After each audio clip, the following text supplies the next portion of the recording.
কিছু অল্প বয়স্ক ছেলে মায়ের বয়সী মেয়েকে বিয়ে করে তার সাথে সংসার করছে এবং রীতিমতো সেই সংসারগুলোকে আবার মিডিয়া সোশ্যাল মাধ্যমে হাইলাইট করা হচ্ছে, পরবর্তীতে আবার ডিভোর্সও হচ্ছে। মানে এক কথায় সারা বছর তারা আলোচনার মধ্যে আছেন।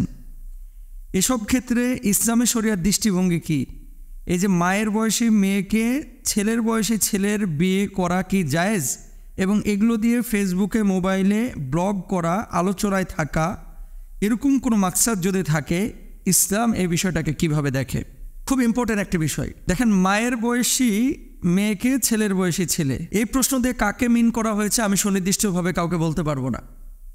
অনেকেই কিন্তু আছে, বাংলাদেশেও আছে, ভারতেও আছে, পাকিস্তানেও আছে, সৌদি আরবেও আছে। 24 বছরের 18 বছরের কোনো যুবক যদি 60 বছরের কোনো মহিলাকে বিয়ে করে, তার রুচিতে না বাঁধে, ইসলামে জায়েজ আছে, এটা কোনো সমস্যা নাই। কিন্তু রাতের বেলায় মারায় থোতা বসকায় ফেলাইবেন, চোখ ফাটায় ফেলাবেন, মুখ ফাটায় ফেলাবেন, বনিবনা হচ্ছে না, এটাও কিন্তু মাথায় রাখতে হবে। সাহাবিদের আখলাক আর বাঙালির আখলাক কিন্তু এক না। সাহাবিদের আখলাক আর ইউরোপিয়ানদের আখলাক কিন্তু এক না। সাহাবিদের আখলাক আর বর্তমান সময়ের যুবকদের আখলাক কিন্তু এক না। আপনি মনে করতেছেন আপনারা ভালোবেসে 60 বছরের একটা মেয়েকে 18 বছরের ছেলে বিয়ে করতেছে আপনাকে দেখে না, মাল দেখে, টাকা দেখে। এটা আপনি হয়তো বা জানেন না অনেক সময়। কারণ কি, আল্লাহওয়ালা ছাড়া কেউ এই সমস্ত বিষয়ে প্রপার ওয়েতে নিজেকে সম্পৃক্ত করতে পারে না। কাকে? আল্লাহ রাসূল সাল্লাল্লাহু আলাইহি ওয়াসাল্লাম 25 বছর বয়সে আম্মাজান খাদিজাতুল কুবরা রাদিয়াল্লাহু তাআলা আনহা, তখন বয়স কত? 40-এর উপরে, বিয়ে করেছেন। কিন্তু আম্মাজান খাদিজাতুল কুবরা রাদিয়াল্লাহু তাআলা আনহার একটা হক তিনি অপূর্ণ রাখেন নাই, সব হক আদায় করেছেন। আর বর্তমান জামানায় যত এরকম অসামঞ্জস্য বিয়েগুলো আছে, বুড়া মানুষ বয়স হয়ে গেছে 70 বছর, বিয়ে করতেছে 21 বছরের মেয়েকে। কালকেও আমার কাছে এক মহিলা প্রশ্ন করেছে, মোহতারাম আমার বয়স 21 বছর, আমার বাবা নাই, আমার মা জীবিত, তো আমি মাসনায় বসতে যাচ্ছি, মানে দ্বিতীয় বিয়ে করতে যাচ্ছি। দ্বিতীয় বিয়ে বলতে মানে ওই ব্যক্তির আগের স্ত্রী আছে, তার সাথে বিয়ে বসতে যাচ্ছে। কে? এই কুমারী মেয়ে। কেন বিয়ে বসতে যাচ্ছে? কয় লোকটাকে আমার ভালো লাগে, অথচ ওনার বয়স কিন্তু 50 বছর, যাকে বিয়ে করতে যাচ্ছে। তো বলতেছে আমি 50 বছরের একটা মানুষকে বিয়ে করব, আমার বয়স 21 বছর বলছে সম্ভবত, হ্যাঁ 21 বছর।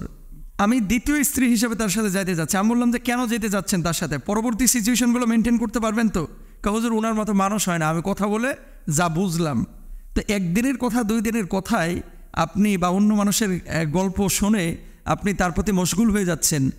আসলে বিষয়টা এরকম না, যাচাই বাছাই করা উচিত। ইসলামী শরিয়ায় নিষেধ নাই কিন্তু এই যে 70 বছরের মানে বৃদ্ধ মানুষ যখন 21 বছর 18 বছরের কোনো মেয়েকে বিয়ে করে, ওই মেয়েটা যে তাকে বিয়ে করতেছে মূলত ওই বৃদ্ধকে ভালোবেসে বিয়ে করে না ভাই। হয়তো বা সিটিজেনশিপ নিয়ে আসার জন্য, আমেরিকায় সেটেল হওয়ার জন্য, কানাডায় চলে যাওয়ার জন্য বুড়া মানুষটার সাথে, অথবা কিছু টাকা পয়সা কামানোর জন্য, যে বুড়া তো মরেই যাবে 5-7 বছর পরে, তখন তো কিছু সম্পদ পাবো, এই সম্পদ দিয়ে আরেকটা জোয়ান বেটা বিয়ে করব। এরকম যদি লক্ষ্য উদ্দেশ্য থাকে কোনো মহিলার, সম্পূর্ণরূপে হারাম। কেমন হারাম? এমন হারাম যে এই হারামের কারণে আল্লাহর আদালতে তারা দাঁড়াইতে হবে। বিয়ে শাদী কিন্তু ছেলে খেলার বিষয় না ভাই, বিয়ে শাদী ছেলে খেলার বিষয় না।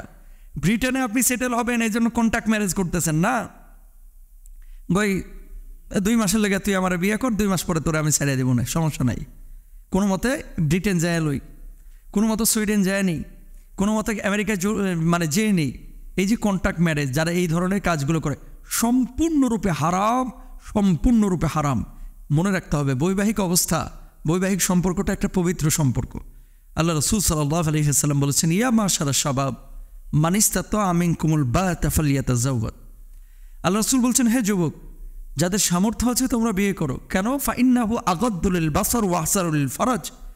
এই বিয়ে শাদীটা তোমার দৃষ্টিকে অবনমিত রাখবে, তোমার লজ্জাস্থানকে কি রাখবে? হেফাজতে রাখবে। এখন এমন বিয়ে করলেন যে ঘরে বুড়া জামাই থুয়ে আপনি আরেক বেটার সাথে ঘোরাঘুরি করতেছেন, এরকম ঘটনাও ঘটে, পরক্রিয়া করে।